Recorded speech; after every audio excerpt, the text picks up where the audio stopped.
The Diary of a Certified Psychopath. 15th of September, 2021. The Finishing Touch.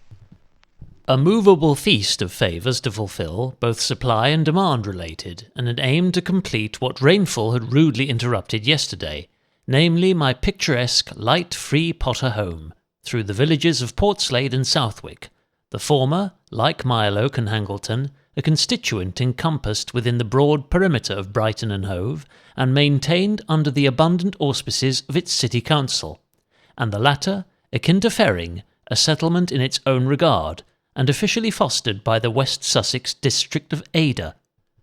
The practical consequences of this discrepancy amount to variances in the dimensions and colours of wheelie bins, the days of the week their respective contents are collected, and the quantity of potholes that are required to be poorly repaired before a budget and contractor can be allocated and appointed to resurface the entire town.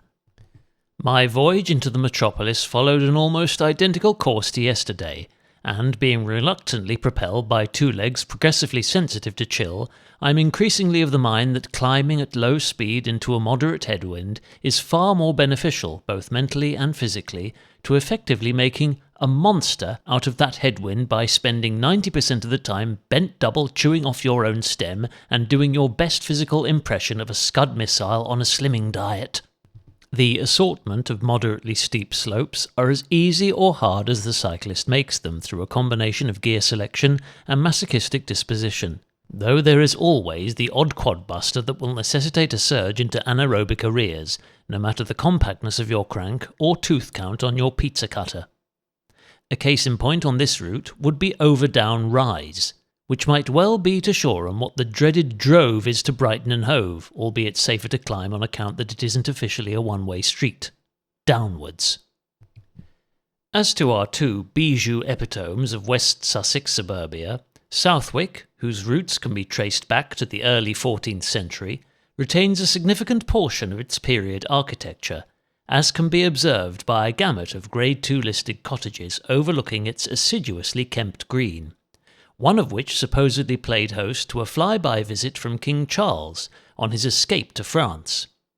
The historic character of Portslade is more secluded, though no less significant, with the old village being situated north of Brighton's subsequent coastal railway line and entirely severed from its younger industry-centred sibling, Portslade by Sea. As a child, Portslade to me was but a single location, Boundary Road, so called because it straddles the border of East and West Sussex, and played tireless host to seemingly every shop and amenity that my family could find of practical or life-enriching use. It was our sole source of sustenance. It was where everybody went to get their hair cut. It was my very own infinite library of magazines and comic books. To this day, whenever I frequent it by chance or necessity, it never fails to arouse waves of tangible nostalgia. I look right as I pass over the level crossing and think, I can't believe I've shopped there for over 30 years. A little further towards the sea I glance across the street at the for sale sign promoting a pair of neatly appointed new builds awaiting to be afforded heart and soul by keen first-time buyers, and ponder, I remember when you used to be a cafe, a place where I'd meet with friends after school to plan the weekend, share a pot of Builder's brew with mum and dad, or seek sanctuary from Friday's off-the-premises PE lessons.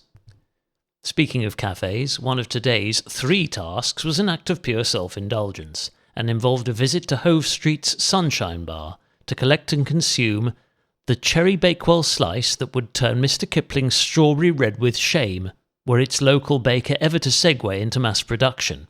Having been obliged to cycle 20 kilometres to drop off 2 bulky parcels and take on a consignment of family provisions, I couldn't have felt more entitled. 16th of September, 2021. Autumnal Tingle. An early outdoor innings due to impending domestic duties, and a desire to keep my real-life insurance account topped up. Scrapped my planned detour over Devil's Dyke mere moments after feeling that familiar pre-sunrise nip from the north, to which I shall be compelled to grow accustomed as autumn's delayed onset finally sweeps summer under a carpet of golden brown. Well, would you believe I did once have to use 2 bottles of lukewarm water to melt the ice on my D-lock? Truth be told, 1 extra layer wouldn't have gone amiss. Descending into the valleys of Mile Oak midway through my outbound journey felt like a vampire's frigid embrace, severely hampering any attempt to light up those quads or glutes, no matter how steep the incline. That being said, Thornhill Rise still stung.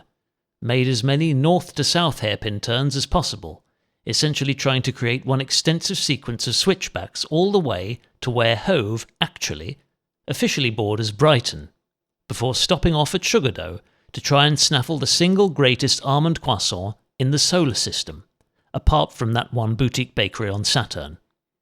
Not a hope. I tell you, one needs the luck of a lottery winner, the fingers of a jewel thief, and the timing of a Swiss train merely to glimpse one.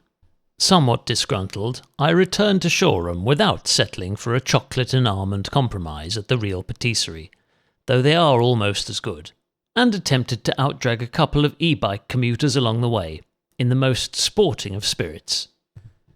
17th of September, 2021. Cold discomfort or cognitive distress? Whether it is nobler to suffer a dearth of degrees in darkness and be chilled to the marrow than brave hazardous human negligence to avail the sun's muscle-energizing powers. That was the question on this especially autumnal crack of dawn. Incidentally, HRM read around 20 to 30 BPM too high throughout the entire ride. I know because I can feel my heart beating, and I count. It really is that simple. And having yesterday endured the contrived and patronising 90-minute rigmarole of rhetorical consumerism that was Apple's September product launch, which focused heavily upon the conceptual and technological evolution of the company's home-harvested fitness brand, I do wonder whether after over a decade's worth of development and 7 hardware revisions, the super-accurate optical sensor within their latest and greatest wearable can at last functionally and practically supplant the old palm-on-chest routine. Already mindful that weekend rations were in demand and a free period exceeding 90 minutes would be nigh on impossible to negotiate during business hours, I elected to reap the benefits of deserted roads and wish my decision had yielded a more positive and inspiring experience. But there's no point pretending. Limited time also obliged me to recruit my slighter steed and follow a more direct route, and despite welcome company from a contingent of foxes, along with 1 or 2 hedgehogs, the sting of Brighton and Hove's eternally deteriorating services proved a decisively demotivating factor.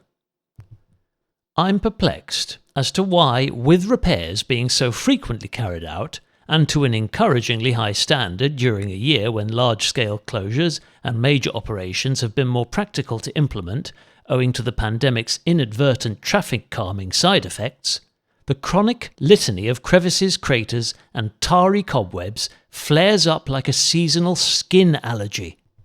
Several all too temporary cyclepaths have also been decommissioned, their sole remnants being ragged imprints of the paint that formerly appointed them. And as to those which remain, the rows of rigid plastic wands intended to designate the cyclists' and motorists' respective lanes are barely visible after nightfall, even when illuminated by street lamps and a Cat-Eye Volt 800. A derisory 33 kilometres of trying to stay warm, pain-free and upright. Worth it for one more GIF icon in the digital trophy cabinet? Perhaps not, but for the sake of character building, discipline and a vague sense of self-worth? Absolutely.